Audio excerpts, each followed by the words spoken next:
In a 1031 exchange, investors face a pretty tight time frame that the IRS requires to have a successful 1031 exchange. And the two big common numbers that we need to be focused on is the 45 days and the 180 days.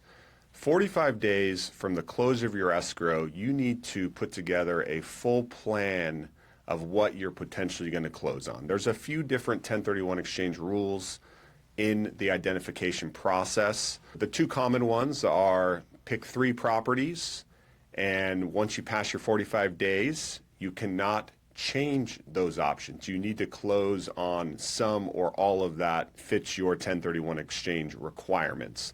The second is the 200% rule, which gives you a little more flexibility to identify more than 3 properties.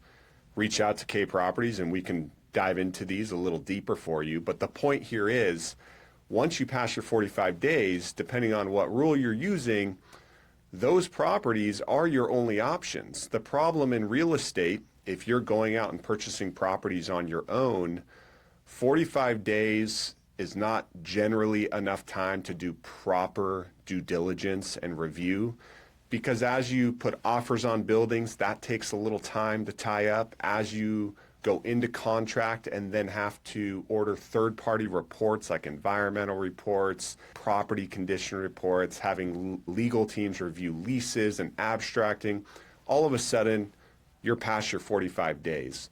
What happens if you find a skeleton in the closet once you're past your 45 days because some due diligence items come back and now you cannot change your mind? So you're faced to either buy that project even though it has hair that you were not aware of, and the seller is probably not going to retrade pricing with you, or you have a failed 1031 exchange.